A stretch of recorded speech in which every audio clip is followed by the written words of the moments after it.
ఇప్పుడు మనం కేంద్ర రాష్ట్ర సంబంధాలు అనే అద్భుతమైనటువంటి పాఠ్యాంశం గురించి నేర్చుకుందాం. కేంద్ర రాష్ట్ర సంబంధాలు, ఇంటర్ స్టేట్ రిలేషన్స్, కేంద్ర రాష్ట్ర సంబంధాలు 245వ ఆర్టికల్ నుండి 300 క్యాపిటల్ ఏ అనే ఆర్టికల్ వరకు రాజ్యాంగంలో ప్రస్తావించబడినటువంటి కేంద్ర రాష్ట్ర సంబంధాలు అనే పాఠ్యాంశం గురించి ఇప్పుడు మనం నేర్చుకుందాం. ఈ కేంద్ర రాష్ట్ర సంబంధాలని 3 రకాలుగా విభజించవచ్చు. ఎన్ని రకాలుగా? 3 రకాలుగా విభజించవచ్చు. మొదటిది కేంద్ర రాష్ట్ర శాసన సంబంధాలు, కేంద్ర రాష్ట్ర శాసన సంబంధాలు. రెండవది కేంద్ర రాష్ట్ర పరిపాలనా సంబంధాలు. మూడవది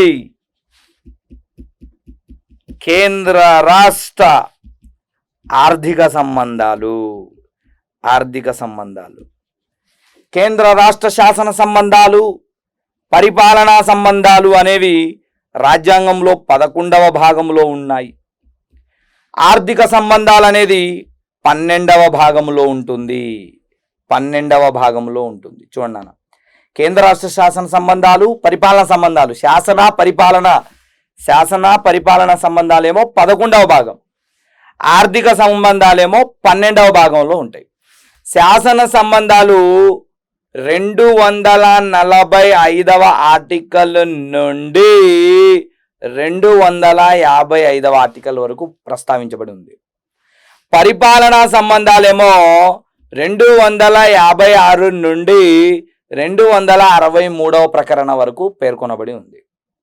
మరి ఆర్థిక సంబంధాలు 264 నుండి 300 క్యాపిటల్ ఏ వరకు ప్రస్తావించబడి ఉంది.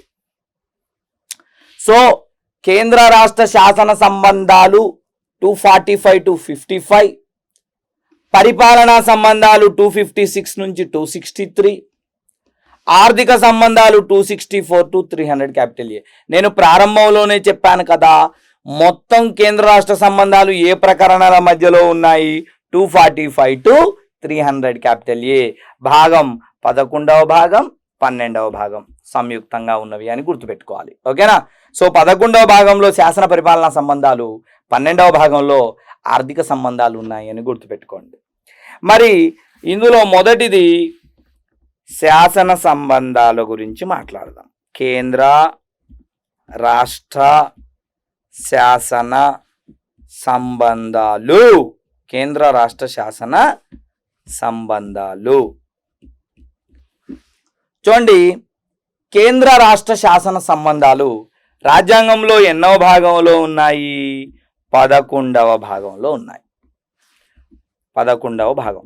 ఆర్టికల్స్ ఇందాకే చెప్పా, ఎక్కడి నుంచి ఎక్కడి వరకు? 245 to 255 వరకు ఉన్నాయి. అవునా? 245 నుంచి 255 వరకు ఉన్నాయి అనే విషయాన్ని గమనించాలి. ఇకపోతే కేంద్ర రాష్ట్ర సంబంధాలలో నాన్న కేంద్రం ఏం చేయగలుగుతుంది అంటే నాన్న, కేంద్రము దేశం మొత్తానికి, దేశానికి వర్తించే చట్టాలు చేస్తుంది. ఉదాహరణకి కేంద్ర ప్రభుత్వం ఉంది, ఇది మొత్తం దేశానికి సంబంధించే చట్టాలు చేస్తుంది. ఒక్కసారి కేంద్రం చట్టం చేసిందంటే దేశంలో ఉన్న అన్ని రాష్ట్రాలు అది ఇంప్లిమెంట్ అవుతుంది అనే విషయాన్ని గమనించాలి. అరుణాచల్ ప్రదేశ్ నుంచి గుజరాత్, కాశ్మీర్ నుండి కేరళ, కేంద్రపాలిత ప్రాంతాలు అన్నిట్లో కూడా కేంద్ర చట్టం అనేది చెల్లుబాటు అవుతుంది. కానీ రాష్ట్ర ప్రభుత్వము చేసే చట్టాలు రాష్ట్ర భూభాగానికి వర్తిస్తాయి. అంటే తెలంగాణ చేసే చట్టాలు కొడంగల్ నుంచి కోదాడ వరకు, ఆదిలాబాద్ నుంచి మహబూబ్ నగర్ వరకు పూర్తిగా వర్తిస్తాయి. మొత్తం ఎంటైర్ తెలంగాణకు వర్తిస్తాయి. ఆంధ్రప్రదేశ్ ప్రభుత్వం చేసే చట్టాలు అనంతపురం బార్డర్ నుండి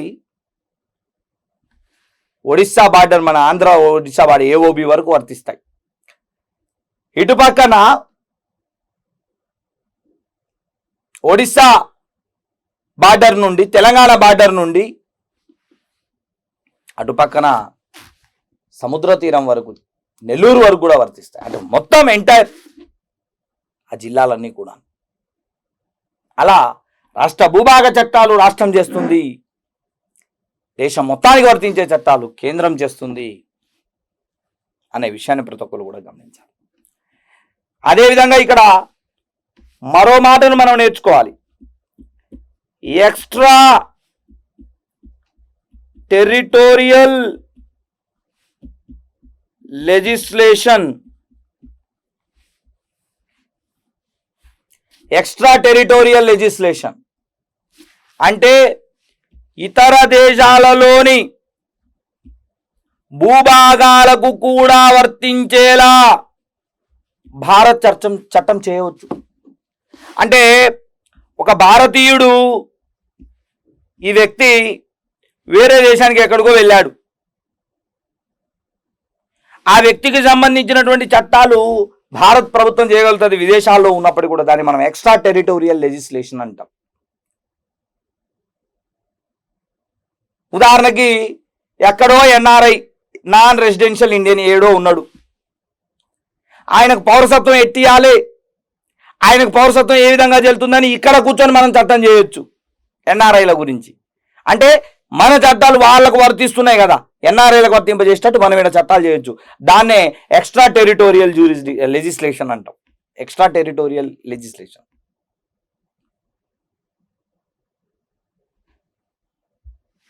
అదేవిధంగా మరొక కాన్సెప్ట్ ఉంది ఇందులోనే, doctrine of territorial Nexus. Doctrine of territorial Nexus. దీంట్లో భాగంగా ఒక రాష్ట్ర ప్రభుత్వం తను చేసే చట్టాలు ఇతర రాష్ట్రాల్లో కూడా వర్తించే విధంగా కూడా చేయొచ్చు. అది ఆ రాష్ట్ర ప్రజలకు సంబంధించి. ఉదాహరణకి ఆంధ్రప్రదేశ్ ప్రభుత్వం అక్రమంగా మద్యం తరలించరాదని ఒక చట్టం చేసింది అనుకోండి, తెలంగాణ వాడైనా ఏపీలోకి వచ్చేటప్పుడు మద్యం తీసుకురాకూడదు. డాక్ట్రిన్ ఆఫ్ టెరిటోరియల్ నెక్సస్, రాష్ట్ర ప్రయోజనాల దృష్ట్యా. ఈ విధంగా రాష్ట్ర చట్టాలు రాష్ట్రం, దేశ చట్టాలు కేంద్రం, అలా ప్రత్యేక సందర్భాల్లో మరి ఈ రకమైనటువంటి డాక్ట్రిన్ ఆఫ్ టెరిటోరియల్ నెక్సస్ కానీ, మరి అదేవిధంగా extra legislation, extra jurisdictional or territorial legislation కానీ మనకు వర్తిస్తుంది. అదేవిధంగా భారత రాజ్యాంగంలోని 246వ ఆర్టికల్లో 7వ షెడ్యూల్లో భారతదేశంలో అధికారాల పంపిణీ అనేది జరిగింది. అధికారాల పంపిణీ గుర్తుపెట్టుకోవాలి. ఈ అధికారాల పంపిణీ జాబితాల రూపంలో ఉంటుంది. వేటి రూపంలో ఉంటుందనా? జాబితాల రూపంలో ఉంటుంది. జాబితాల రూపంలో కేంద్ర జాబితా, రాష్ట్ర జాబితా, ఉమ్మడి జాబితా, అవశిష్ట జాబితా. మొత్తం ఇప్పుడు మనకు ఉన్నటువంటి జాబితాలు ఎన్ని నానా? Residuary list, concurrent list, state list, union list. అంటే కేంద్ర జాబితా, రాష్ట్ర జాబితా, ఉమ్మడి జాబితా, అవశిష్ట జాబితా. కేంద్ర జాబితా కేంద్రం మాత్రమే చట్టాలు చేస్తుంది.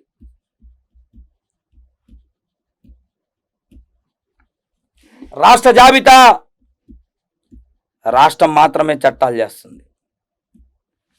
ఉమ్మడి జాబితా కేంద్రమైనా చేయవచ్చు చట్టాలు, రాష్ట్రమైనా చేయవచ్చు. అవశిష్ట జాబితా కేంద్రమే చట్టాలు చేసేదానికి అధికారం కలిగి ఉంటుంది. కేవలం పార్లమెంట్, కేంద్రం మాత్రమే చేయాలి అవశిష్ట జాబితా మీద.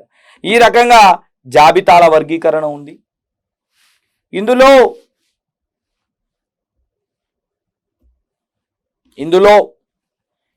కేంద్ర రాష్ట్ర జాబితాలు 1919 చట్టం ద్వారానే ప్రారంభమయ్యాయి భారతదేశంలో. 1919 చట్టం ద్వారా, 1919 అనే చట్టం ద్వారా కేంద్ర జాబితా, రాష్ట్ర జాబితా అనేది ప్రారంభమైపోయింది. మరి ఉమ్మడి జాబితా ఆస్ట్రేలియాను ఆదర్శంగా తీసుకొని 1935 నుండి ప్రారంభించడం జరిగింది. అవశిష్ట జాబితాని కెనడాను ఆదర్శంగా తీసుకొని ప్రారంభించడం జరిగింది. అవశిష్ట జాబితాకు ఆదర్శం కెనడా అయితే ఉమ్మడి జాబితాకు ఆదర్శం ఆస్ట్రేలియా చెప్పుకోవాల్సి ఉంటుంది.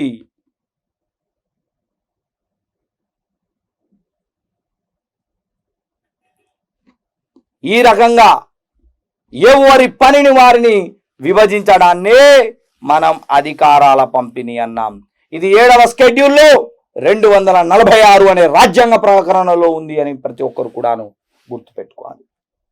మరి 1 by 1 మాట్లాడదాం.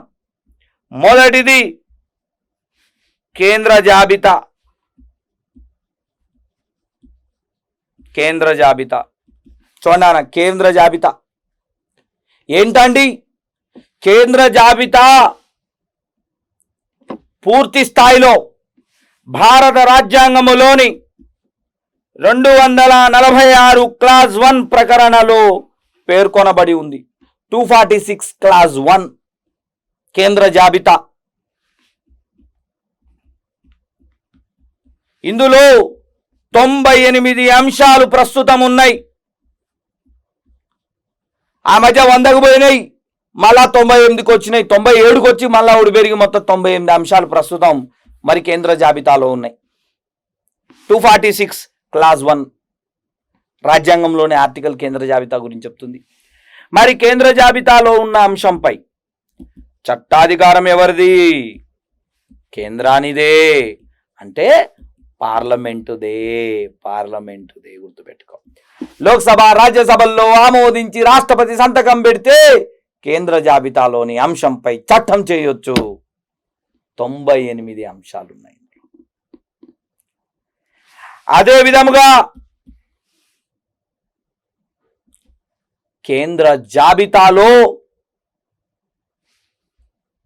కరెన్సీ అనేటటువంటి అంశం, విమాన రంగం అనేటటువంటి అంశం,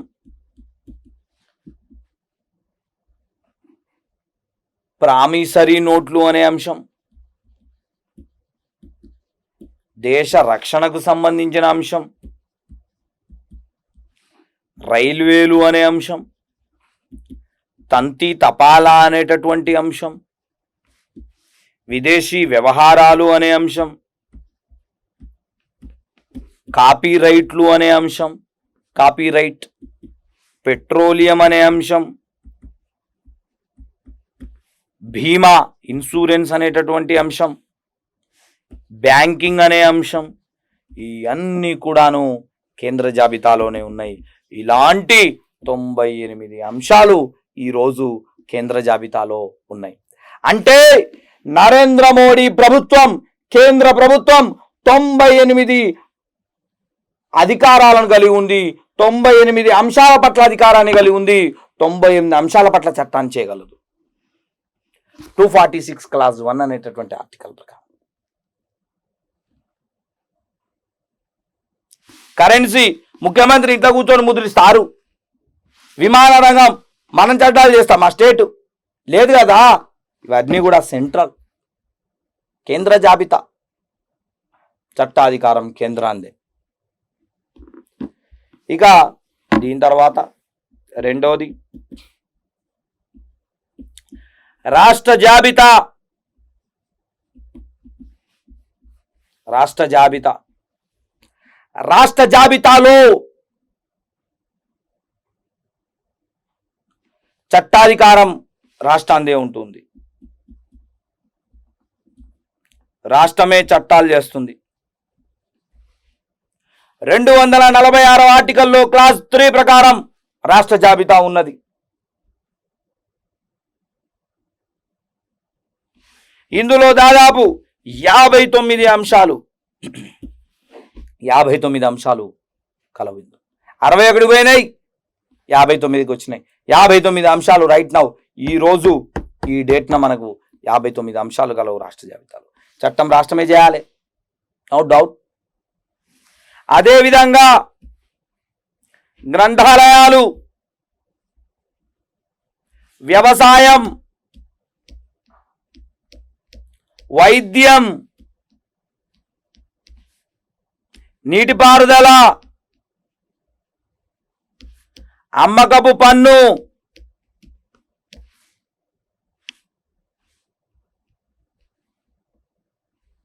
పశుపోషణ,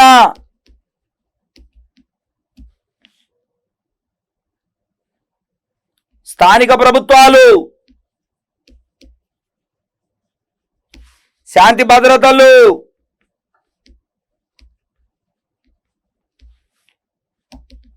ఇలాంటి ఎన్నో అంశాలు రాష్ట్ర జాబితాలో ఉన్నాయి. రాష్ట్ర ప్రభుత్వమే చట్టం చేయాలి. రాష్ట్ర జాబితాలో ఉన్న అంశాలపై రాష్ట్రం చట్టం చేస్తుంది. అదేవిధంగా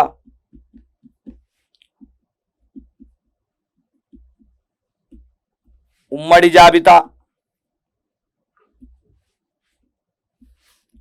ఉమ్మడి జాబితాలో కేవలం ఏ అంశాలైతే పేర్కొనబడ్డాయో అవి ఉమ్మడిగా ఉంటాయి. కేంద్రమైన రాష్ట్రమైన చట్టం చేయొచ్చు, కేంద్రమైనా చేయొచ్చు, రాష్ట్రమైనా చేయొచ్చు. కేంద్ర ప్రభుత్వం అయినా చట్టం చేయొచ్చు, రాష్ట్ర ప్రభుత్వం అయినా చేయొచ్చు అండి. వీలును బట్టి, అవసరాన్ని బట్టి, క్షేత్రబీజ ప్రాధాన్యాన్ని బట్టి, ఆర్థిక స్థితిగతులను బట్టి, ముందుగా చిత్తశుద్ధిని బట్టి. మంచి చేయాలనుకోవాలా, ఆ మంచి చేయాలనుకునే చిత్తశుద్ధి ఉండాలా, దాన్ని బట్టి ఉమ్మడి జాబితా అనేది ఉంటుంది. ఉమ్మడి జాబితా గురించి 246 క్లాస్ 2 గురించి చెప్తా ఉంది. ఇవాళ ఇందులో 52 అంశాలు ఉన్నాయని గుర్తుపెట్టుకోవాలి. 52 items are there in concurrent list. ఉమ్మడి జాబితా ఆదర్శం ఆస్ట్రేలియా ఆల్రెడీ చెప్పా. ఇలాంటి ఉమ్మడి జాబితాలో విద్యుత్తు, అడవుల రక్షణ, వివాహం, విడాకులు, వివాహము, విడాకులు, ఆస్తి తగాదాలు,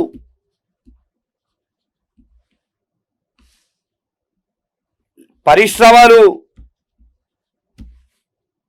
కుటుంబ నియంత్రణ,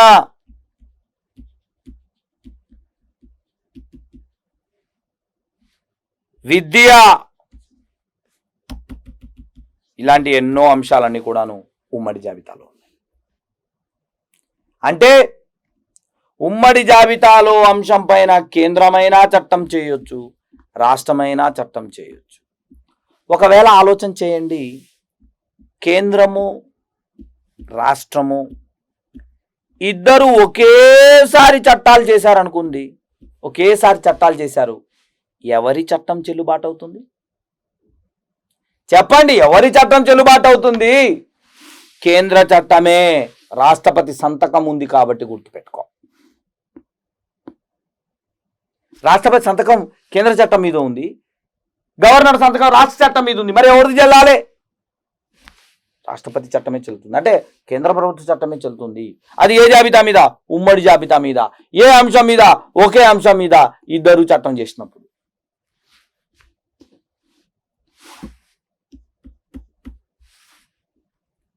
ఈ రకంగా కేంద్ర జాబితా 98 అంశాలతో, రాష్ట్ర జాబితా 59 అంశాలతో, ఉమ్మడి జాబితా 52 అంశాలతో, 246 క్లాస్ 1 ప్రకారం కేంద్ర జాబితా, 246 క్లాస్ 3 ప్రకారం రాష్ట్ర జాబితా, 246 క్లాస్ 2 ప్రకారం ఉమ్మడి జాబితా ఇవాళ భారతదేశంలో ఉన్నాయి. అద్భుతంగా అధికారాల పంపిణీ ఉంది.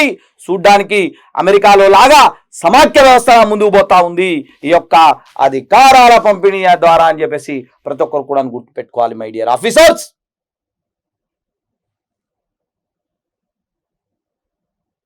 ఇవన్నీ కాకుండా అవశిష్ట జాబితా 248 క్లాస్ 1 అవశిష్ట జాబితా, రెసిడ్యూరీ లిస్ట్ అంటాం.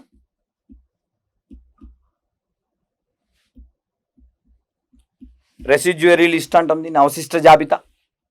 ఏంటండి అవశిష్ట జాబితా? మరి ఆలోచన చేయాలి.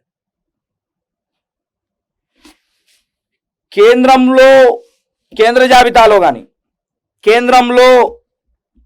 కేంద్ర జాబితా కానీ, రాష్ట్ర జాబితాలో కానీ, ఉమ్మడి జాబితాలో కానీ పేర్కొనని అంశాలు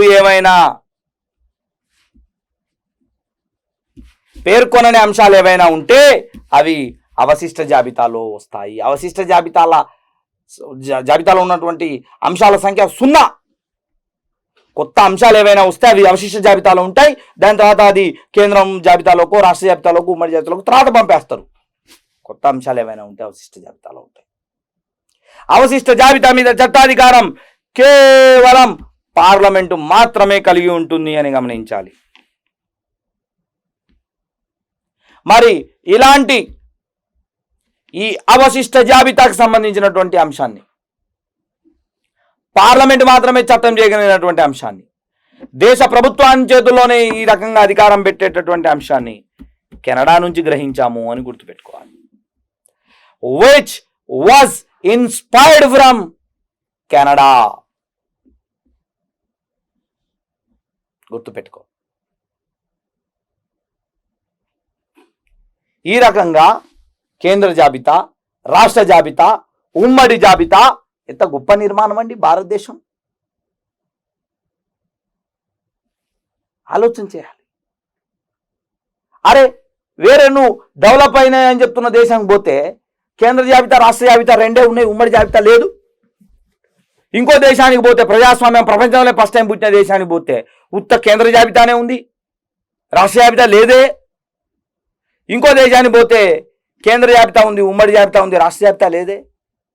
ఇంకో దగ్గర రాష్ట్ర జాబితానే ఉంది, కేంద్ర జాబితా లేదే. ఎందుకు ఇంత వ్యత్యాసాలు? భారతదేశంలో చూడండి, కేంద్ర జాబితా ఉంటుంది, రాష్ట్ర జాబితా ఉంటుంది, కలిసి చేసుకోవడానికి ఉమ్మడి జాబితా ఉంటుంది, కొత్త అంశాల కోసం ఖాళీగా అవశిష్ట జాబితా కూడా ఉంది. ఎంత గొప్ప నిర్మాణం.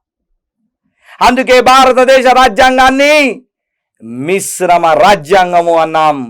7వ షెడ్యూల్లో కూడా మీరు ఇదే అంశాన్ని మనం గమనించవచ్చు.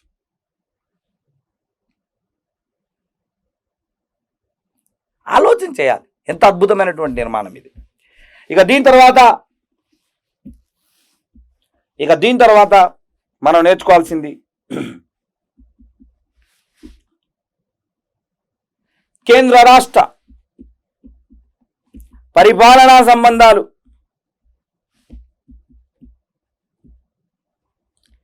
కేంద్ర రాష్ట్ర పరిపాలనా సంబంధాలు ఆల్రెడీ చెప్పాం, 11వ భాగంలో ఉన్నాయి అని చెప్పాం. 256వ ఆర్టికల్ నుంచి 263వ వరకు ఉన్నటువంటి ఈ ప్రకరణల్లో ఉన్నాయి అని చెప్పుకున్నాం. అంటే శాసనపరమైనటువంటి సంబంధాలు, శాసన సంబంధాలు, అడ్మినిస్ట్రేటివ్ పరిపాలనతో సంబంధమైనటువంటి అంశాలు ఈ అన్ని పరిపాలన సంబంధాల కిందకి వస్తాయి.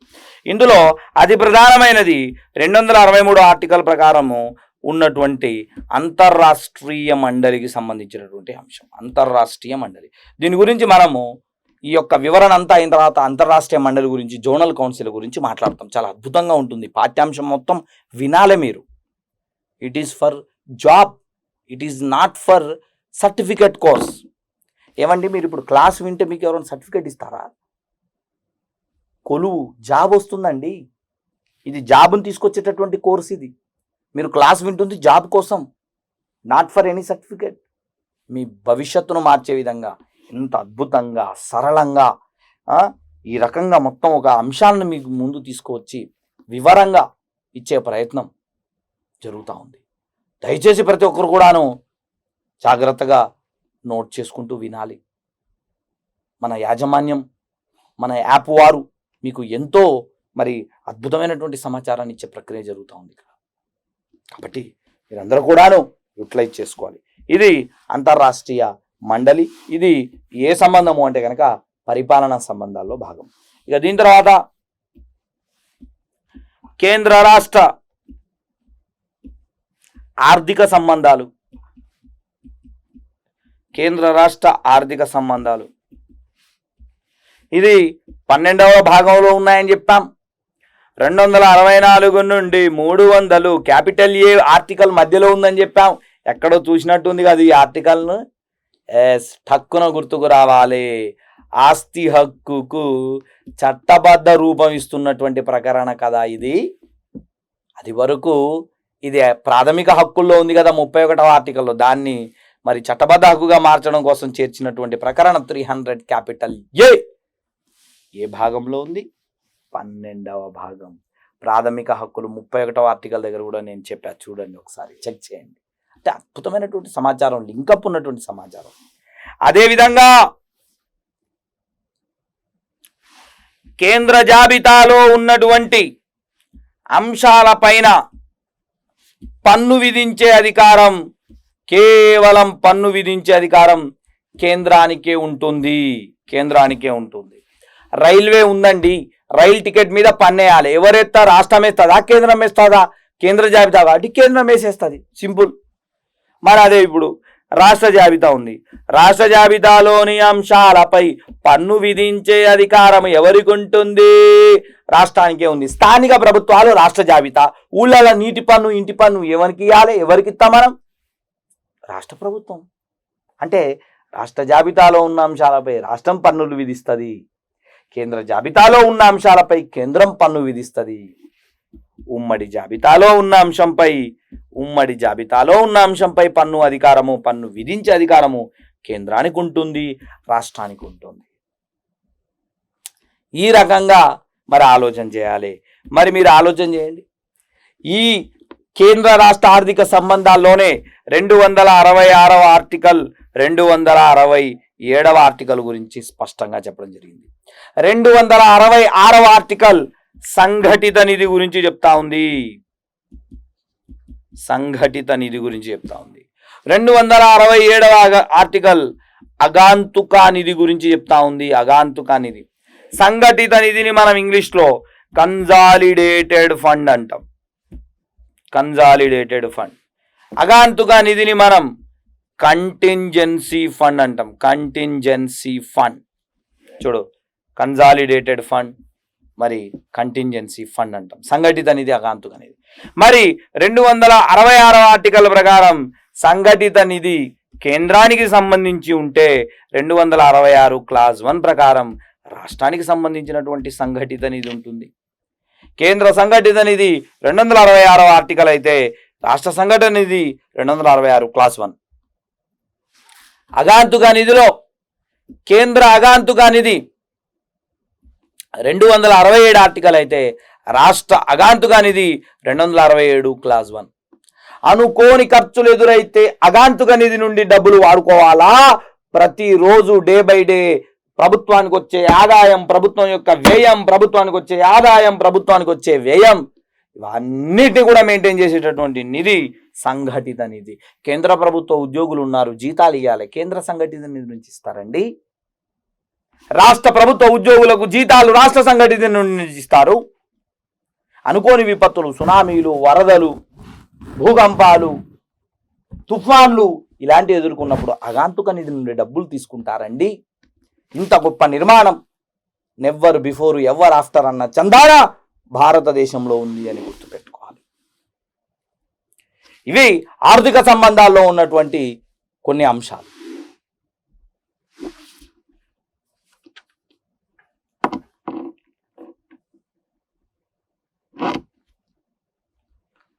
అలాగే ఈ ఆర్థిక అధికారాల్లో భాగంగా పన్నుల ద్వారా వచ్చే ఆదాయ పంపిణీ గురించి నేర్చుకుందాం. పన్నుల ద్వారా వచ్చే ఆదాయ పంపిణీ అద్భుతమైనటువంటి, ఏ విధంగా పన్నులు, దాని ద్వారా వచ్చే ఆదాయం ఏ విధంగా ఉంది, ఏం కథ అనేది మనం ఇక్కడ పూర్తిగా ఈరోజు మనం చర్చిస్తాం. ఇందులో 268వ ఆర్టికల్ ఏం చెప్తా ఉంది అంటే కనుక,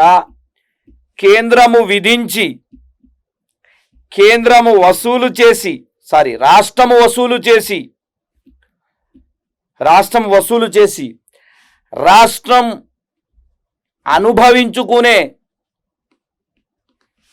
పన్నుల గురించి చెప్తా ఉంది. 268 ఏం చెప్తుంది? కేంద్రం విధిస్తుంది, రాష్ట్రం వసూలు చేసుకుంటుంది, రాష్ట్రమే వాడుకుంటుంది. అలాంటి పన్నుల గురించి చెప్తా ఉంది 268 ఆర్టికల్. ఎకనామిక్స్లో ఇవన్నీ వస్తాయి మీకు చాలా విపులంగా. మనం ఏంటంటే రాజ్యాంగ పరంగా ఉన్నటువంటి ప్రొవిజన్స్ అంతే. దాని తర్వాత ఆర్టికల్ 268A కేంద్రం విధించి కేంద్ర రాష్ట్ర ప్రభుత్వాలు వసూలు చేసుకునే నిధుల గురించి. చూడండి, కేంద్రం విధిస్తుంది, వచ్చిన పన్నులు కేంద్ర రాష్ట్రాలు ఇద్దరు ఉపయోగించుకుంటారు. ఉదాహరణకి సర్వీస్ ట్యాక్స్ ఉంది, సర్వీస్ ట్యాక్స్ చూడండి కేంద్రం విధిస్తుంది, కానీ రాష్ట్ర ప్రభుత్వాలు కేంద్ర ప్రభుత్వాలు ఇద్దరు పంచుకుంటారు కదా. హోటల్కి వెళ్తాం, 4% సర్వీస్ ట్యాక్స్ కడతాం, 2 స్టేట్కి వస్తుంది, 2 సెంట్రల్కి వస్తుంది. అంటే ఈ రకంగా కేంద్రము విధించి ఇద్దరు పంచుకునే పన్నులు. అదేవిధంగా 269 ఆర్టికల్ ప్రకారం కేంద్రం విధించి కేంద్రమే వసూలు చేసి రాష్ట్రాలకు ఇచ్చేటటువంటి మరి ఆర్థిక వనరులు పన్నులు కూడా ఉన్నాయి. సో 68 ఏమో కేంద్రం విధిస్తుంది, రాష్ట్రం వసూలు చేసుకొని రాష్ట్రం వాడుకుంటుంది. 268 ఏమో కేంద్రం విధించి కేంద్ర రాష్ట్రాలు ఇద్దరు పంచుకుంటాయి. 269 ఏం చెప్తుంది? కేంద్రం విధించి కేంద్రం వసూలు చేసి రాష్ట్రం చేతుల్లో పెడుతుందంట. అంటే అలాంటి పన్నులు కూడా, ఇవన్నీ కూడాను ఆర్థిక అధికారాల్లో భాగంగా గుర్తుపెట్టుకోవాలి. 268, 268A, 269. అదేవిధంగా ఇప్పుడు రాష్ట్రాలకు ఇచ్చే గ్రాంట్ ఇన్ ఎయిడులు, ఎయిడ్ అంటే సహాయం కదండి. ఎస్, రాష్ట్రాలకు ఇచ్చే గ్రాంట్ ఇన్ ఎయిడ్స్ అంటాం. అంటే ఎయిడ్ అదనంగా ఇవ్వడం, అదనంగా ఇచ్చేటటువంటి నిధులు. ఏమంటే ఒక రాష్ట్రానికి ప్రత్యేక అవసరం ఉంది, కేంద్రాన్ని నుంచి నిధులు కావాలి, ఇస్తుంది. కొన్ని ప్రత్యేక అవసరాలు ఉన్నాయి రాష్ట్రానికి, ఇస్తుంది. ప్రణాళికా సంఘం వారు, అదే ఆర్థిక సంఘం వారు సిఫారసు చేశారు, ఇస్తుంది. అలా కొన్ని రాష్ట్రాలకు గ్రాంట్ ఇన్ ఎయిడ్స్ వస్తాయి. వాటి గురించి ఉన్నటువంటి ప్రొవిజన్స్ గురించి మాట్లాడదాం. మొదటిది 275 ఆర్టికల్ ఏం చెప్తా ఉందంటే, ఆర్థిక అవసరాలు గల రాష్ట్రాలకు ఇచ్చేటటువంటి గ్రాంట్ ఇన్ ఎయిడ్ల గురించి మాట్లాడదాం. ఆర్థిక అవసరాలు గల రాష్ట్రాలకు ఇచ్చేటటువంటి గ్రాంట్ ఇన్ ఎయిడ్స్. ఉదాహరణకి ఏదైనా రాష్ట్రం బాగా అప్పుల్లో ఉండింది, రాష్ట్రంలో బాగా కరువు కాటకం ఉండింది, దేశంతో పోలిస్తే ఆహార లభ్యత తక్కువగా ఉంది, దేశంతో పోలిస్తే అక్షరాస్యత తక్కువగా ఉంది, దేశంతో పోలిస్తే భోజనం చాలా ఇబ్బందిగా ఉండింది, పేదరికం ఎక్కువగా ఉండింది. అలాంటి రాష్ట్రాలకు ప్రభుత్వం మరి 275 ఆర్టికల్ ప్రకారం గ్రాంట్ ఇన్ ఎయిడ్స్ ఇస్తుంది.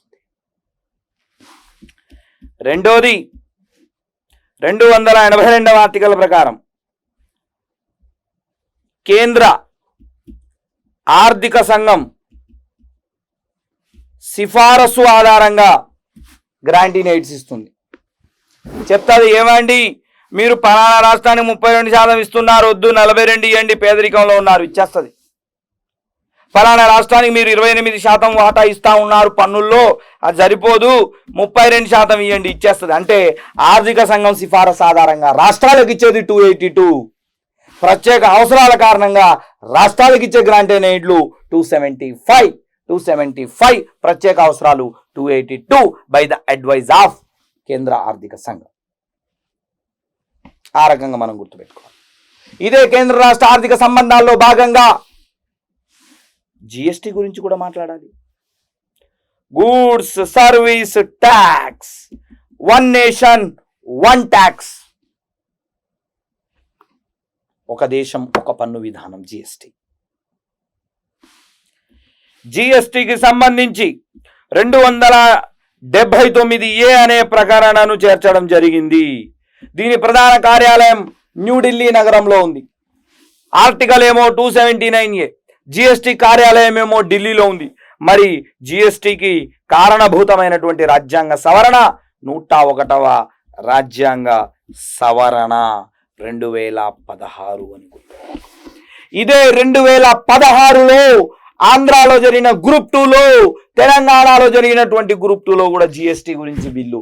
అసలు ఏ ఎగ్జామ్ అయినా తీసుకో, ఈవెన్ ఎస్ఐ, కానిస్టేబుల్, విఆర్ఓ, గ్రామ సచివాలయం, whatever it may be, ఏ పరీక్ష జరిగినా జిఎస్టీ గురించి పక్కా బిట్టు, వితౌట్ ఎనీ డౌట్.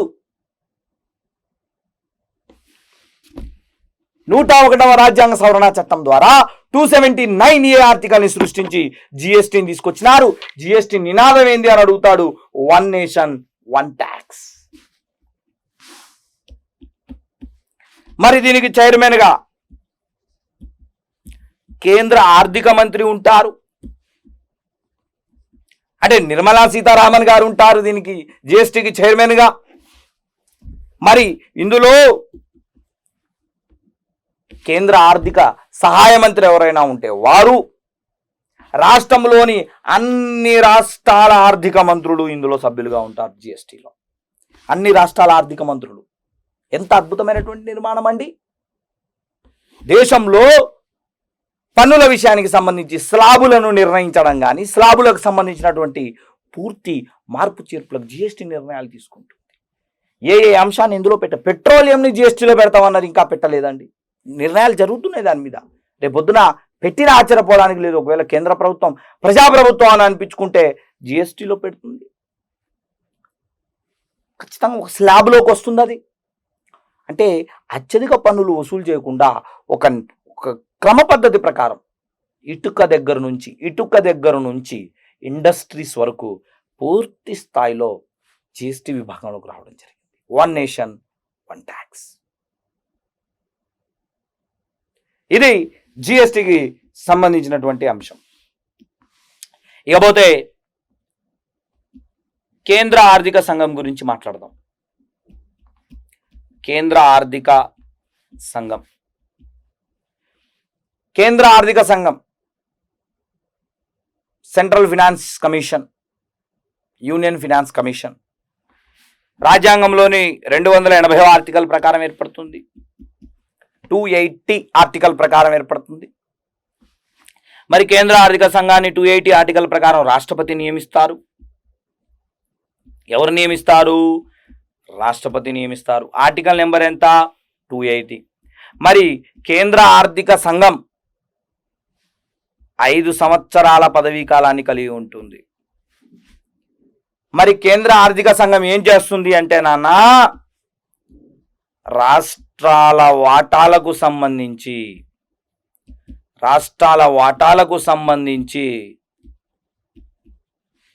సిఫారసులు చేస్తుంది. రాష్ట్రాల వాటాలకు సంబంధించినటువంటి సిఫారసులు నేను ఇందాక చెప్పాను కదా, ప్రత్యేక మరి సిఫారసు ద్వారా, ఆర్థిక సంఘం సిఫారసు ద్వారా గ్రాంటీన్ ఎయిడ్స్ వస్తాయని చెప్పలేదా? అంటే ఆ రకంగా కూడా రాష్ట్రాలకు ఎంత వాటా ఇవ్వాలి, మరి ఈశాన్య రాష్ట్రాలకి. అందుకే మీరు చూడండి, కేంద్ర ఆర్థిక సంఘం రాష్ట్రంలో పర్యటించినప్పుడు ఫస్ట్ పోతారు, ముఖ్యమంత్రి గారు వారిని కలుస్తారు. వారిని కలిసి వారికి నమస్కారం పెట్టి వారితో చర్చించి, సార్ మాకు ఇంత వాటా రావాలి, ఇంకా రాలేదు, మాకు ఇంత ఖర్చు ఉన్నది, కేంద్రం నుంచి కేవలం ఇంతే వస్తున్నది, కొంచెం మీరు చూడండి సార్, మీరు సిఫారసు చేయండి అని విన్నపాలు పెట్టుకుంటూ ఉంటారు. ఆ రకంగా ఈ కేంద్ర ఆర్థిక సంఘం అనేది 5 ఏళ్లకు ఒక్కసారి రాష్ట్రపతి చేత నియమించబడుతుంది. చైర్మన్ గారు విశేష అపారమైన అనుభవం ఉన్నటువంటి మరి ఆర్థిక నిపుణులై ఉంటారు. వీరందరూ కూడాను కేంద్ర ఆర్థిక సంఘంలో రాష్ట్రపతి నియమించబడతారు. 5 ఏళ్ల పదవీ కాలం కోసం నియమించబడతారు. రాష్ట్రాలకు ఇవ్వాల్సినటువంటి గ్రాంట్ ఎయిడ్ ఇన్ల గురించి కానీ, అదేవిధంగా రాష్ట్రాలకు రావాల్సిన పన్నుల గురించి కానీ, రాష్ట్రాలకు మనం ఇవ్వాల్సినటువంటి హక్కుల గురించి, ఆర్థిక హక్కుల గురించి ఈ కేంద్ర ఆర్థిక సంఘం పనిచేస్తుంది అని గుర్తుకు పెట్టుకోవాలి. ఇది ఓవరాల్గా దీనికి సంబంధించింది. ఇక కేంద్ర ఆర్థిక సంఘం ఆర్టికల్ 281 ప్రకారం నివేదికను రాష్ట్రపతికి సమర్పిస్తారు. మొత్తం ఒక నివేదిక అలా తీసుకొని వచ్చి, సార్ రాష్ట్రపతి గారు తీసుకోండి అని రాష్ట్రపతికి నివేదిస్తారు. ఆ నివేదికను రాష్ట్రపతి గారు పార్లమెంట్లో ప్రవేశపెడతారు.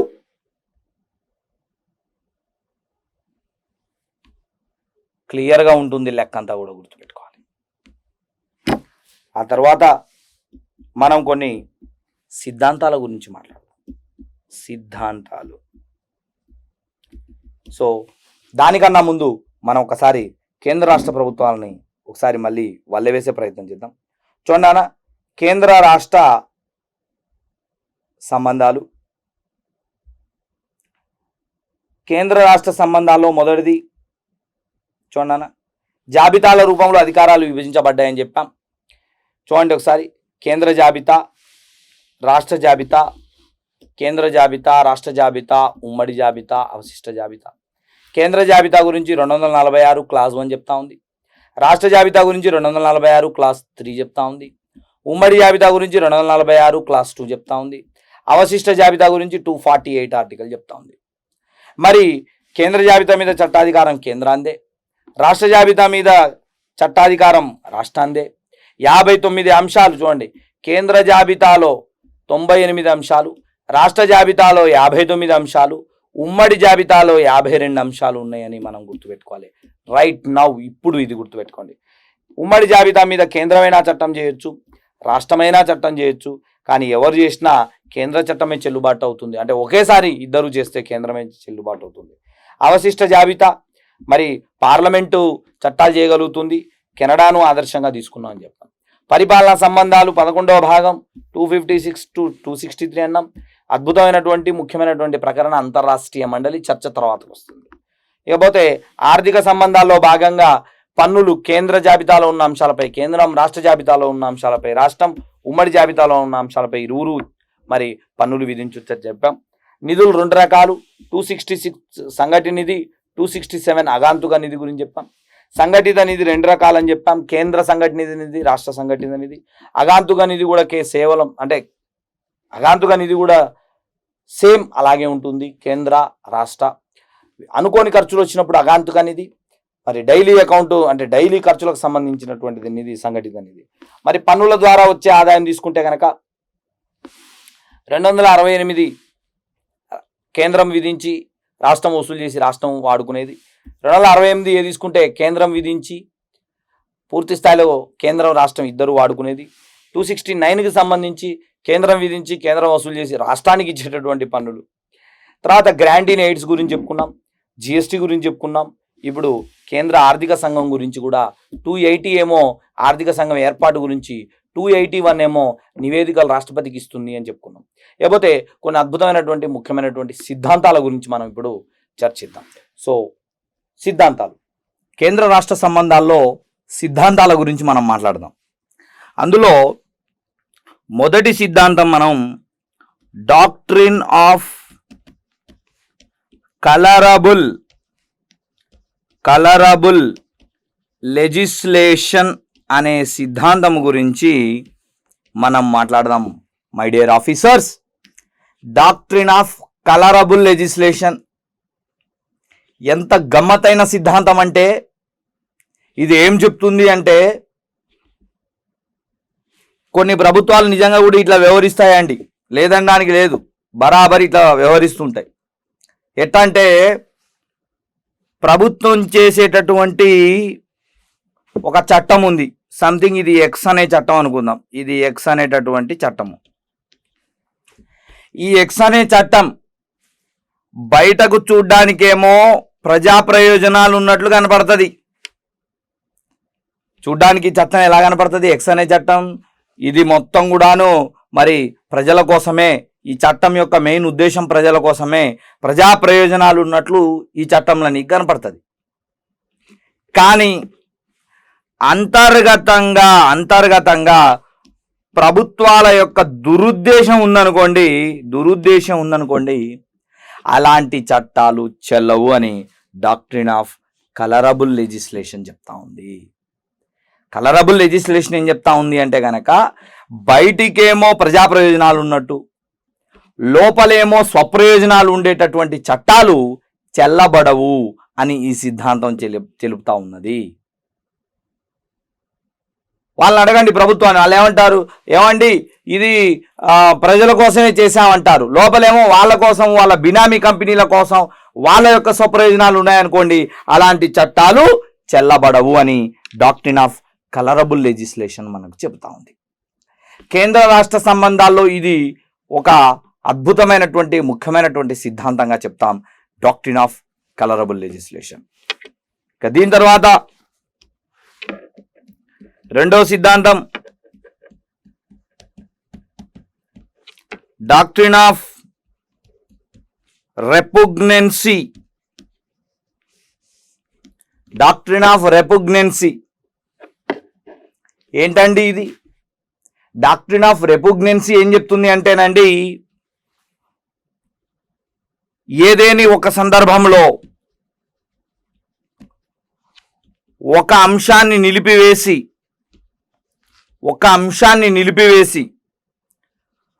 మరో అంశాన్ని ప్రారంభించుట లేదా కొనసాగించుటను మనం డాక్ట్రిన్ ఆఫ్ రెపుగ్నెన్సీ అంటాం.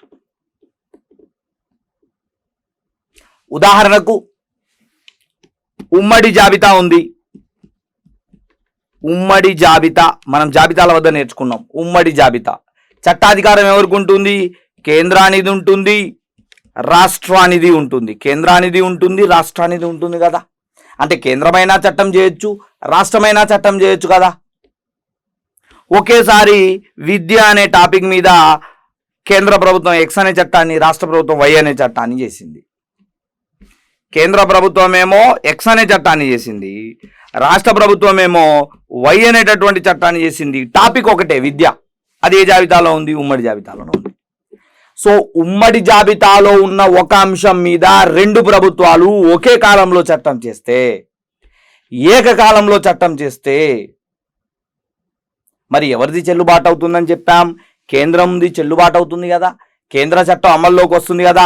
అంటే నువ్వు రాష్ట్ర చట్టాన్ని ఆపివేసి కేంద్ర చట్టాన్ని కొనసాగిస్తున్నావు. దాన్ని డాక్ట్రిన్ ఆఫ్ రెపుగ్నెన్సీ అంటాం, గుర్తుపెట్టుకో. ఒక దాన్ని ఆపి మరో దాన్ని కంటిన్యూ చేయడం, ఒక చట్టాన్ని కంట్రోల్ చేసి లేదా ఆపి మరి మరో చట్టాన్ని ముందుకు తీసుకెళ్ళడం, దాన్ని మనం డాక్ట్రిన్ ఆఫ్ రెపుగ్నెన్సీ అని అంటాం, గుర్తుపెట్టుకోవాలి మిత్రులారా. ఎంత గొప్ప చట్టం, ఎంత గొప్ప డాక్ట్రిన్, ఎంత గొప్ప సిద్ధాంతం. అదేవిధంగా మూడోది డాక్ట్రిన్ ఆఫ్ ఇమ్యూనిటీ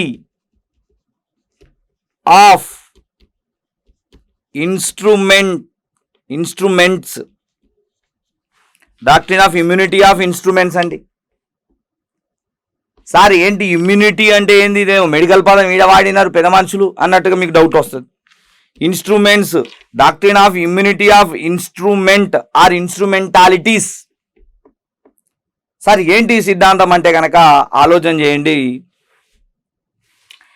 కేంద్ర ప్రభుత్వ, రాష్ట్ర ప్రభుత్వ కార్యాలయాలు ఏవైతే ఉన్నాయో, ఆస్తులు ఏవైతే ఉన్నాయో వాటిపైన పన్నులు లేకుండా ఒక ఒప్పందానికి రావడాన్ని మనం ఏమనాలి అంటే కనుక doctrine of immunity of instrumentalities లేదా ఇన్స్ట్రుమెంట్స్ అంటున్నాను. అంటే కేంద్ర రాష్ట్ర ప్రభుత్వాలు సంయుక్తంగా ఏం చేస్తాయంటే వాటి ఆస్తులపై పన్నులు రద్దు చేసుకుంటాయి. ఉదాహరణకి ఒక కేంద్ర ప్రభుత్వ ఆఫీసు రాష్ట్రంలో ఉన్నదనుకోండి, దాని ఆస్తి మీద పన్ను లేకుండా రాష్ట్రం చూసుకుంటుంది.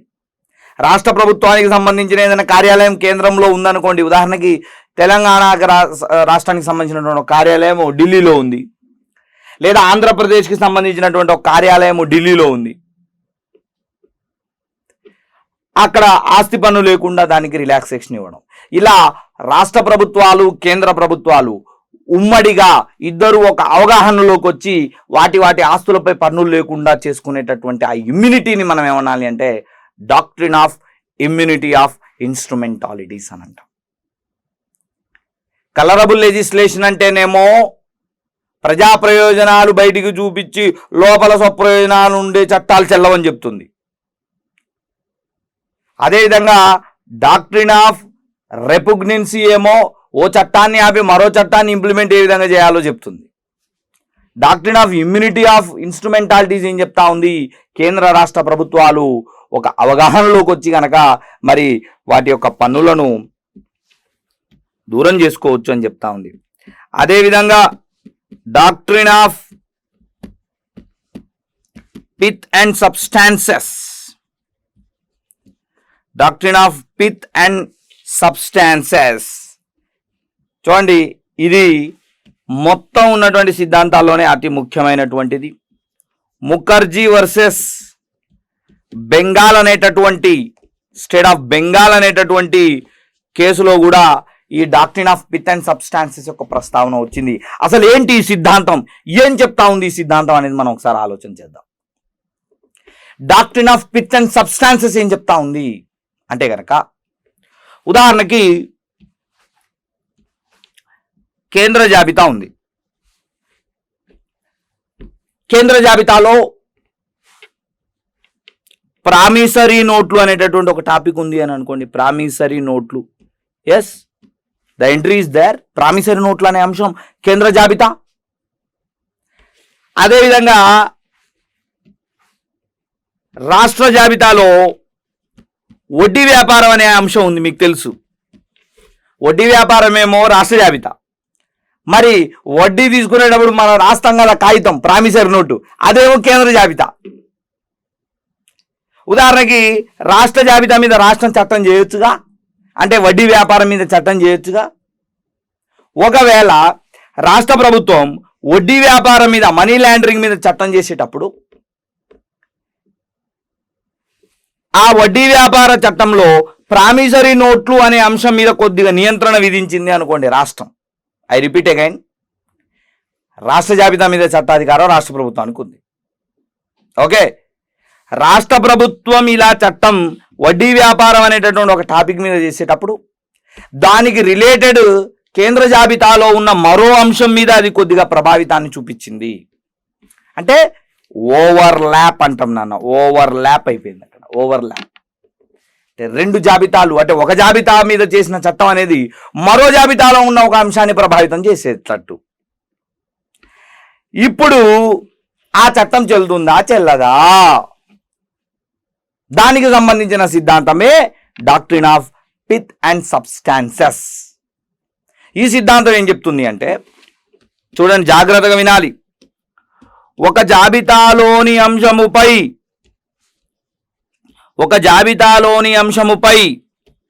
చట్టము చేసేటప్పుడు లేదా చట్టము చేసినా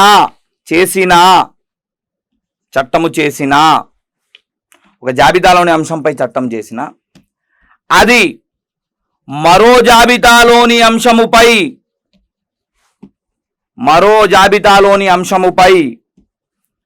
ప్రభావం చూపిస్తే, మరో జాబితాలోని అంశంపై ప్రభావం చూపిస్తే అది ధనాత్మక ప్రభావం అయితే చట్టము చెల్లుతుంది. అది రుణాత్మక ప్రభావం అయితే, నెగిటివ్ ఎఫెక్ట్ అయితే చట్టం చెల్లదు. జాగ్రత్తగా వినండి. ఒక జాబితాలో ఉదాహరణకు చూడు, ఇగో ఇక్కడ ఈ జాబితాలో ఉన్న అంశంపై నువ్వు చట్టం చేసినావు, అది అనుకోకుండా పుసుకున ఈ జాబితాలో ఉన్న అంశం మీద ప్రభావితం చూపిస్తుంది. ఆ ప్రభావం ధనాత్మక ప్రభావం, పాజిటివ్ ప్రభావం అయితే ఏం కాదు, చట్టం చెల్లుతుంది. ఒకవేళ ఇక్కడ ఈ అంశం కోసం చేసిన చట్టం ఈ అంశంలో ఉన్నటువంటి చట్టాన్ని తీవ్రంగా వ్యతిరేకించేటట్టుగా రుణాత్మక ప్రభావం ఇచ్చేటట్టుగా ఉందనుకోండి, చట్టం చెల్లదు. If it is a positive effect, then act is going to be continued. ప్రభావం ధనాత్మకమైతే మరి ఆ రకంగా చట్టం చెల్లుబాటు అవుతుంది. ఒకవేళ ప్రభావం రుణాత్మకమైతే చట్టం చెల్లుబాటు అవ్వదు, చట్టం చెల్లదండి. ఆలోచన చేయాలి. ఉదాహరణకి ఇప్పుడు వడ్డీ వ్యాపారం మీద రాష్ట్రం చట్టం చేసింది, ఎక్స్ అనే చట్టం. అది ప్రామిసరీ నోట్లు అనేటటువంటి కేంద్ర జాబితాలోని అంశం మీద ప్రభావితం చూపిస్తుంది. ప్రభావితం ప్లస్ ప్రభావితం అనుకోండి, పాజిటివ్ ప్రభావితం అనుకోండి, ఈ వడ్డీ వ్యాపారం మీద చేసిన చట్టం చెల్లుతుంది.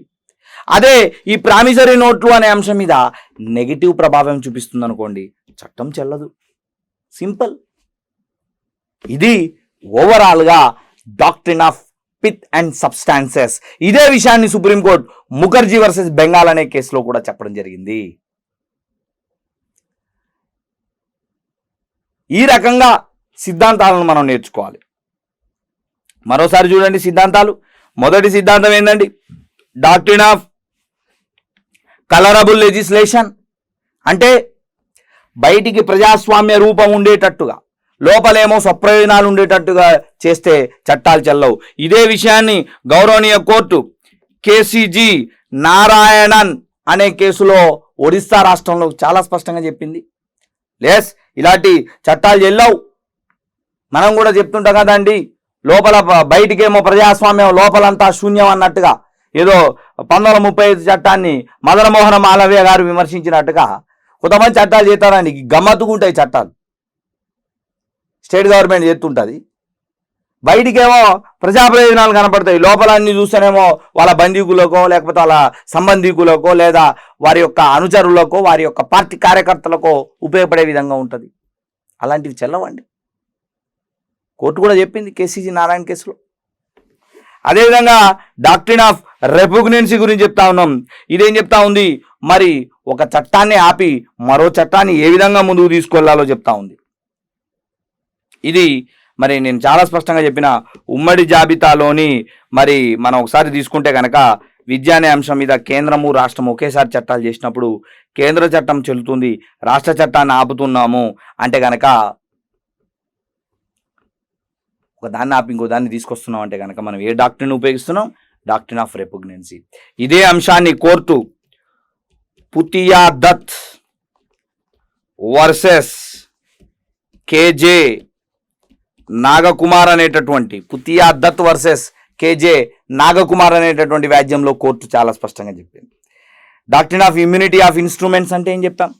ప్రభుత్వ కార్యాలయాల మీద పరస్పరం అంగీకారంతో పన్నులు వేసుకోకపోవడం.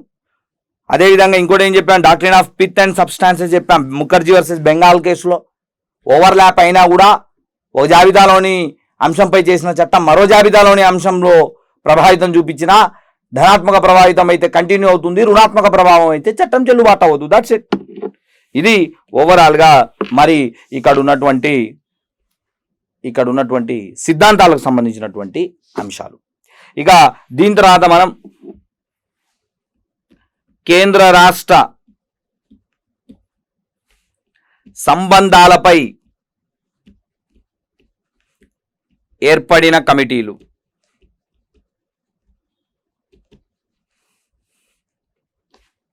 కేంద్ర రాష్ట్ర సంబంధాలపై ఏర్పడిన కమిటీల గురించి ఇప్పుడు మనం చూద్దాం.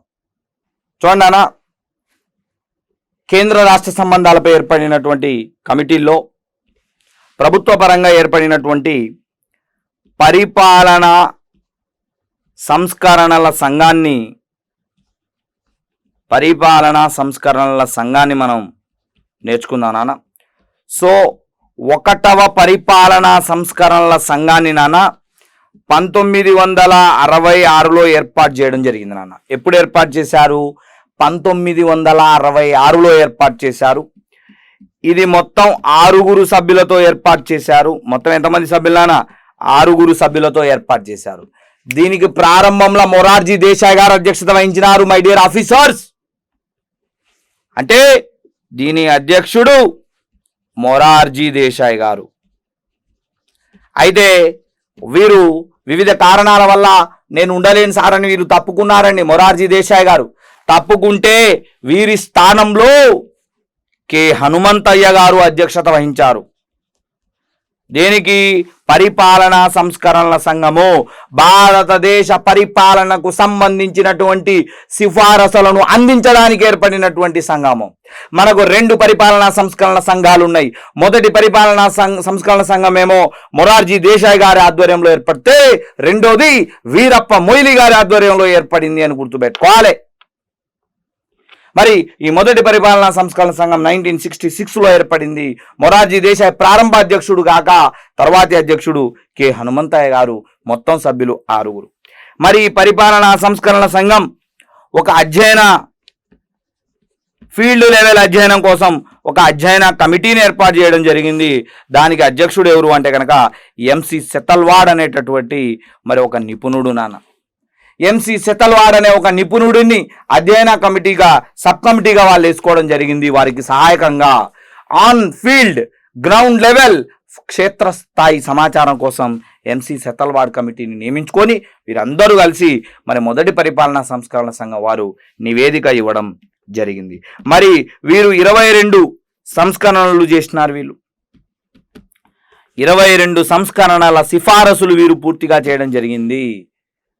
ద మేజర్ అడ్వైజర్స్ ఆర్ 22, 22 మరి సిఫారసులను వీళ్ళు చేయడం జరిగింది. అందులో ప్రధానంగా అంతర్రాష్ట్రీయ మండలి ఏర్పాటు చేయాలి, ఇంటర్ స్టేట్ కౌన్సిల్ ఏర్పాటు చేయాలనేది మరి మొదటి సిఫారసుగా మనం చెప్పుకోవచ్చు.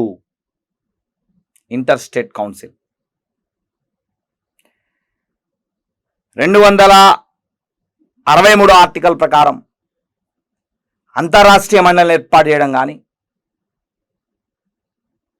అదేవిధంగా దానికి సంబంధించినటువంటి ప్రొవిజన్స్ని ఏర్పాటు చేయడం కానీ మరి సిఫారసు చేసినటువంటి కమిటీ మొదటి పరిపాలనా సంస్కరణ సంఘం 1966లో నాన్న.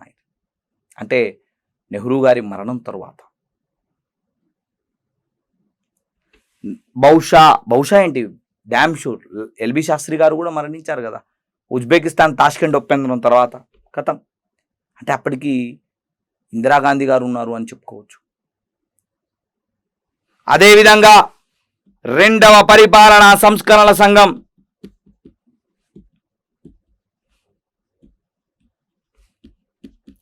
రెండవ పరిపాలనా సంస్కరణల సంఘం వీరప్ప మొయిలీ గారి అధ్యక్షతన ఏర్పడింది. 5 సభ్యులతో ఏర్పడింది 2005లో.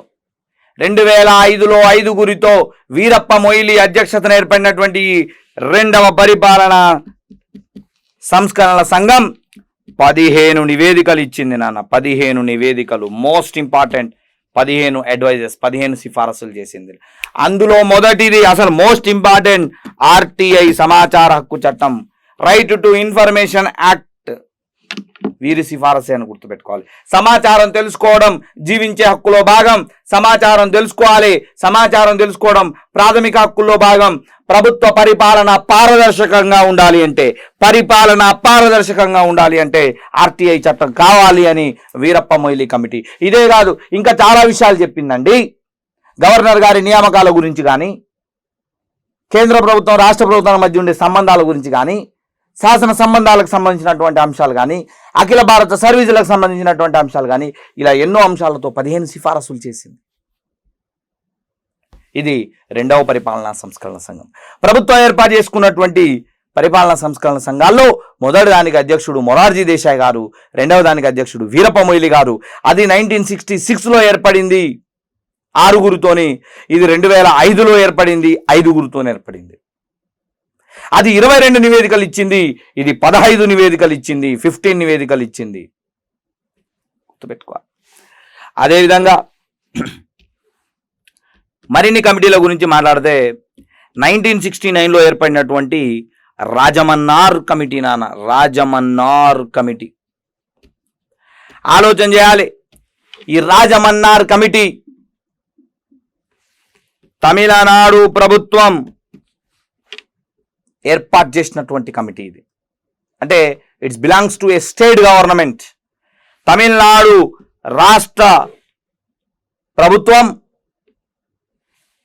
పివి రాజమన్నార్ గారి అధ్యక్షతన ఏర్పాటు చేసిన కమిటీ కాబట్టి దీన్ని మనం రాజమన్నార్ కమిటీ అని అన్నాం. కేంద్ర రాష్ట్ర ప్రభుత్వాల యొక్క లేదా కేంద్ర రాష్ట్ర సంబంధాల యొక్క అధ్యయనం కోసం తమిళనాడు ప్రభుత్వం ఏర్పాటు చేసినటువంటి కమిటీ. చాలా పెద్ద ఎత్తున నివేదికలు ఇచ్చినటువంటి కమిటీ రాజమన్నార్ కమిటీ. అసలు అఖిల భారత సర్వీసులను రద్దు చేయండి అని చెప్పిన కమిటీ రాజమన్నార్ కమిటీ. మరింత అధికారాలు రాష్ట్ర ప్రభుత్వానికి ఇవ్వాలి, రాష్ట్రపతి పాలన రద్దు చేయాలి, రాష్ట్రాల హక్కుల్ని స్వేచ్ఛల్ని హరించేటటువంటి ఏ అంశాన్ని ఉపేక్షించడానికి వీల్లేదు అని చెప్పేసి రాష్ట్ర గొంతుకను వినిపించినటువంటి కమిటీ రాజమన్నార్ కమిటీ. మరి 1971లో నివేదిక ఇవ్వడం జరిగింది. ఈ నివేదిక ప్రకారం 356 మరి 357 365 అనేటటువంటి రాష్ట్రాల హక్కుల గొంతులు నొక్కేటటువంటి ఆర్టికల్స్ని రద్దు చేయాలి. 356 రాష్ట్రపతి పాలన కానీ, 357 రాష్ట్రంపై కేంద్రం చేసే చట్టాలు కానీ, 365 రాష్ట్రాల యొక్క హక్కుల్ని హరించే ఆర్టికల్ కానీ వీటన్నిటిని రద్దు చేయాలి అని చెప్పేసి రాజమన్నార్ కమిటీ రాష్ట్రాల వాయిస్ని వినిపించింది. ఈ committee Rajamannar committee it is a state government appointed committee అని గుర్తుపెట్టుకో. రాష్ట్ర ప్రభుత్వం వేసినటువంటి కమిటీ. రాజమన్నార్ కమిటీ తర్వాత పంజాబ్ అకాలీదళ్ ప్రభుత్వం పంజాబ్లో ఉన్నటువంటి ఒక గ్రామంలో కూర్చొని చేసిన తీర్మానం. నెక్స్ట్ మాట్లాడేది ఆనంద్పూర్ సాహెబ్ తీర్మానము అంటాం. 1973లో ఆనంద్పూర్ సాహెబ్ కమిటీ లేదా ఆనంద్పూర్ సాహెబ్ తీర్మానం, దీన్ని ఆనాటి అకాలీదళ్ పార్టీ చేయడం జరిగింది. రాష్ట్రాలకు హక్కులు పెంచాలి, రాష్ట్రాలకు విలువ లేకుండా పోయింది, విపరీతమైన కేంద్రీకరణ భావాలున్నాయి, విపరీతమైన కేంద్రీకరణ భావాలున్నాయి. పూర్తిగా వీటిని మనం ఉపేక్షించకూడదు. రాష్ట్రాలకు హక్కులు ఇవ్వాలి, రాష్ట్రాల హక్కుల్ని హరించకూడదు. ఏంటంటే ఈ కేంద్ర ప్రభుత్వం ధోరణి అని చెప్పేసి మరి ఆనంద్పూర్ సాహెబ్ తీర్మానం మరి 1973లో ఆనంద్పూర్ సాహెబ్ అనేటటువంటి గ్రామంలో చేయడం జరిగింది. పంజాబ్లో. ఎక్కడ నాన్న ఇది? పంజాబ్ అనేటటువంటి రాష్ట్రం. తమిళనాడేమో రాజమన్నార్ కమిటీని వేసింది, పంజాబ్ రాష్ట్రమేమో ఆనంద్పూర్ సాహెబ్ తీర్మానాన్ని చేసింది. అక్కడ జరిగినటువంటి సభలో కేంద్ర రాష్ట్ర సంబంధాల గురించి అండి ఇదంతా కూడాను. అదేవిధంగా సర్కారియా కమిషన్,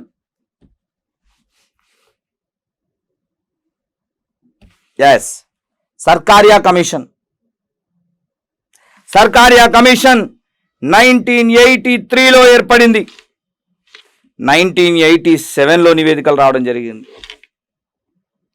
1983లో ఏర్పడినటువంటి సర్కారియా కమిటీ, రంజిత్ సర్కారియా అధ్యక్షుడు,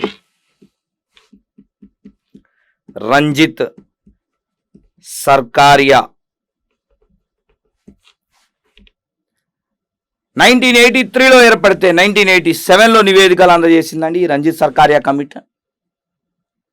దాదాపు వీళ్ళు 247 సిఫారసులను 1600 పేజీలలో ఇవ్వడం జరిగింది. 247 సిఫారసులు 1600 పేజీలల్లా ఈ సర్కారియా కమిషన్ చాలా క్షుణ్ణంగా చెప్పడం జరిగింది.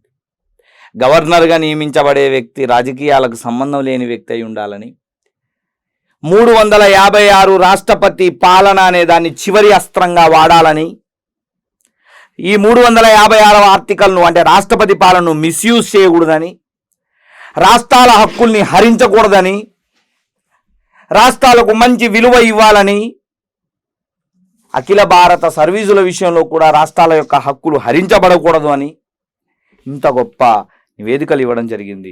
ఈ 247 నివేదికల్లో 180 అంశాలు ఆమోదించబడ్డాయి అంటేనే మనం అర్థం చేసుకోవచ్చు ఎంత మంచి కమిషనో, ఎంత అద్భుతమైన నివేదికలు ఇచ్చిన కమిషనో, ఎంత లోతుగా అధ్యయనం చేసిన కమిషనో అర్థం చేసుకోవాలి. రాజమన్నార్ కమిటీ స్టేట్కి సంబంధించింది, ఆనంద్పూర్ సాహెబ్ కమిటీ తీర్మానం రాష్ట్రానికి సంబంధించింది, పంజాబ్ అనే రాష్ట్రానికి. కానీ సర్కారియా కమిషన్ కేంద్ర ప్రభుత్వం నియమించిందండి 83లో. 87లో నివేదికలు వచ్చినాయి. 247 సిఫారసులు చేసింది. అందులో 180 సిఫారసులు ఆమోదించబడ్డాయి. అర్థం చేసుకోవచ్చు ఎంత అద్భుతమైనటువంటి సర్కారియా కమిషన్. చెప్పా కదా, గవర్నర్కి సంబంధించినటువంటి క్షేత్రస్థాయి నివేదికలు ఇచ్చినటువంటి కమిషన్ సర్కారియా కమిషన్. దీని తర్వాత మదన మోహన పూంచి కమిషన్. మదన మోహన పూంచి కమిషన్ అన్న ఇది మరి మన్మోహన్ సింగ్ ప్రభుత్వము 2007లో ఏర్పాటు చేస్తే నలుగురు సభ్యులు. ఇందులో ఇదేమో త్రిసభ్య కమిటీ అన్నాం, 3 సభ్యులతో కూడింది. ఇదేమో 4 సభ్యులతో కూడింది, మదనమోహన పూంచి. 2007లో ఏర్పాటు చేస్తే 2010లో నివేదికలు ఇవ్వడం జరిగింది. ఇది మన్మోహన్ సింగ్ ప్రభుత్వం ఏర్పాటు చేయడం జరిగింది. మరి 310 నివేదికలు ఇచ్చింది సార్. ఇది 310 నివేదికలు ఇచ్చింది. 1456 పేజెస్లో 7 వాల్యూమ్స్గా ఇవ్వడం జరిగింది. వాల్యూమ్ 1, వాల్యూమ్ 2, వాల్యూమ్ 3 ఇలా మనకు 7 వాల్యూమ్స్లో 1452 పేజీల నివేదికలు, ప్రధానంగా 310 సిఫారసులు మదనమోహన పూంచి కమిటీ వేయడం జరిగింది. వీటన్నిటి కూడా ఇప్పటికీ మనం చర్చిస్తున్నాం.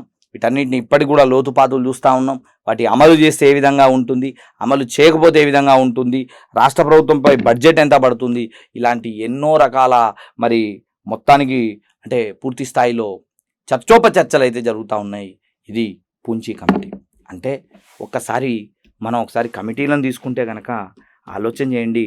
1969లో రాజమన్నార్ కమిటీ ఎవరు నియమించారు? తమిళనాడు రాష్ట్ర ప్రభుత్వం నియమించింది.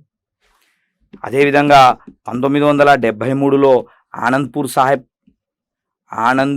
సాహెబ్ తీర్మానం జరిగింది. తీర్మానము పంజాబ్లో జరిగింది. అదేవిధంగా 1983లో ఏర్పాటు చేయబడింది సర్కారియా కమిషన్. అదేవిధంగా 2007లో ఏర్పాటు చేయబడింది పూంచి కమిషన్. ఇవన్నీ కూడా కేంద్ర రాష్ట్ర ప్రభుత్వాలకు సంబంధించినటువంటి మరి పరిపాలన సిఫారసులు చేయడం కోసం ఏర్పాటు చేసినటువంటి కమిటీలు ఇవన్నీ కూడా. అదేవిధంగా కేంద్ర రాష్ట్ర సంబంధాలకు సంబంధించి మరో పెద్ద ఇబ్బందికరమైనటువంటి అంశం ఏంటంటే, కేంద్ర రాష్ట్ర సంబంధాల్లో నదీ వివాదాలు అనేవి చాలా గొప్పగా జరుగుతుంటాయి. నదీ వివాదాలు వాటినే మనం నదీ జలాల సమస్యలు అంటాం నాన్న. ఆ రాష్ట్రం ఈ రాష్ట్రం కృష్ణా నీళ్ళ కోసం, గోదావరి నీళ్ళ కోసం, మహానది నీళ్ళ కోసం, లేకపోతే అంటే వంశధార నీళ్ళ కోసం, లేదంటే రావి బియాస్ నీళ్ళ కోసం ప్రతి దగ్గర ఇవే గొడవలండి. మరి ఇలాంటి నదీ జలాల సమస్యలను పరిష్కరించడానికి నదీ జలాల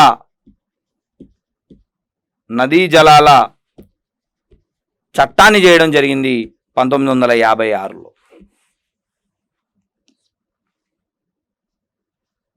1956లో నదీ జలాల చట్టాన్ని చేయడం జరిగింది.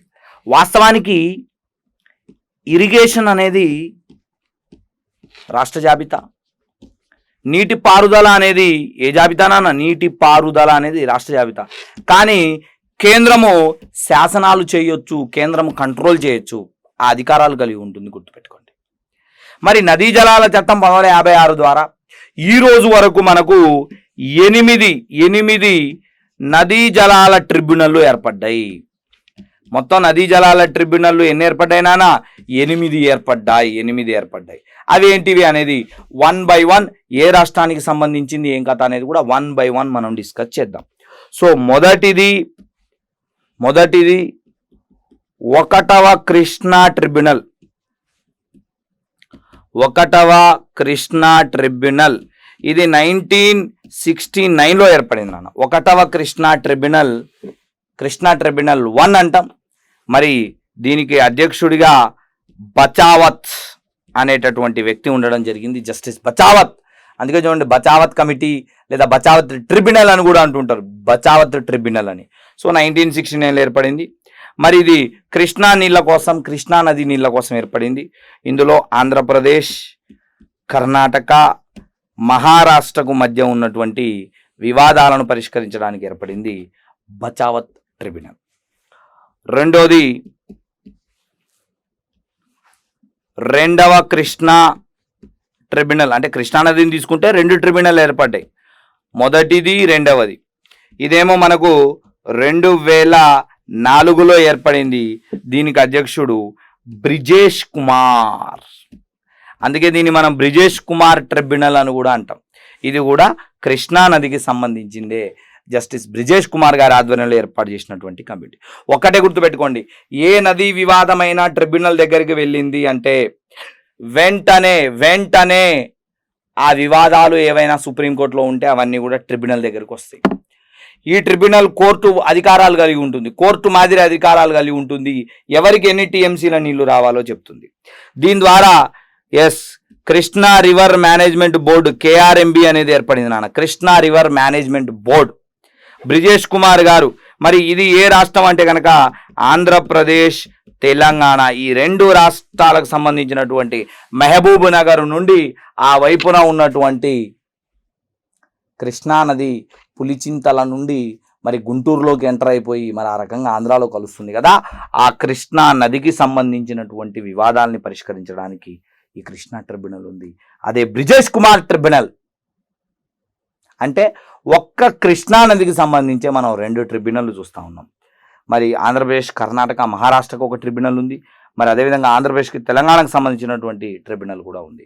మరి కేఆర్ఎంబి అంటా ఉన్నాం అంటే కృష్ణా రివర్ మేనేజ్మెంట్ బోర్డు ఉంది. ఇప్పటికి మనం చూస్తూ ఉన్నాం పాలమూరు డిండికి సంబంధించినటువంటి మరి ఆ ప్రాజెక్టుకు సంబంధించిన వివాదం కేఆర్ఎంబి ముందే ఉంది అని మనం గమనించాలి. అదేవిధంగా మూడవది తీసుకుంటే కనుక గోదావరి ట్రిబ్యునల్ నాన్న, ఇది 1969లో ఏర్పడింది. దీనికి కూడా అనూహ్యంగా అధ్యక్షుడు బచావత్ గారే. గోదావరి ట్రిబ్యునల్ 1969 బచావత్ గారి అధ్యక్షతన. అదేవిధంగా నాలుగవది నర్మదా ట్రిబ్యునల్ 1969లోనే ఏర్పడింది. మీకు తెలుసు కదా నర్మదా నది గుజరాత్, మహారాష్ట్ర, మధ్యప్రదేశ్, రాజస్థాన్ అనేటటువంటి రాష్ట్రాలకు సంబంధించినటువంటి ట్రిబ్యునల్ నర్మదా ట్రిబ్యునల్ 1969. అదేవిధంగా ఐదవది కావేరీ ట్రిబ్యునల్ 1990లో ఏర్పడింది. తెలుసు మీకు కావేరీ ట్రిబ్యునల్ రావణ కాష్టంలాగా తమిళనాడు, కర్ణాటక, కేరళ, పుదుచ్చేరి అనేటటువంటి ఈ రాష్ట్రాల మధ్య వివాదాన్ని కావేరీ జలాల కోసం 1990లో ఏర్పాటు చేయబడినటువంటి ట్రిబ్యునల్. అదేవిధంగా 6వ ట్రిబ్యునల్ రావి బియాస్ అనే నదీ నీళ్ళ కోసం ఏర్పాటు చేయబడింది 1986లో. ఈ రావి బియాస్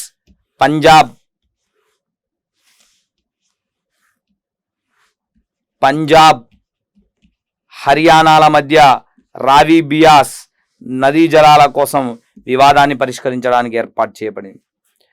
అదేవిధంగా వంశధార ట్రిబ్యునల్ 2004లో ఏర్పాటు చేయబడింది. 2004లో ఏర్పాటు చేయడం జరిగింది. ఆంధ్రప్రదేశ్కి మన పక్కనే ఉన్నటువంటి ఒడిషా నవీన్ పట్నాయక్ ఈ ఒడిషా ఆంధ్రప్రదేశ్కి సంబంధించినటువంటి వంశధార నదీ జలాల వివాదం కోసం ఏర్పాటు చేయబడింది. అదేవిధంగా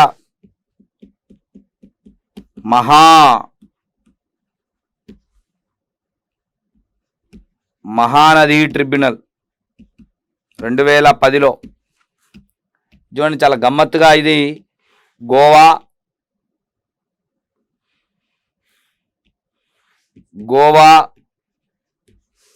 కర్ణాటక,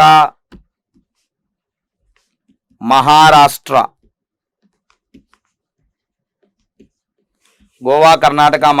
మహానది ట్రిబ్యునల్, వంశధార ఆంధ్రప్రదేశ్, ఒడిశాకు సంబంధించినటువంటి ట్రిబ్యునల్, రావి బియాస్ ట్రిబ్యునల్ పంజాబ్, హర్యానా, కావేరి మన తెలంగాణ, తమిళనాడు, కర్ణాటక, కేరళ, పుదుచ్చేరి.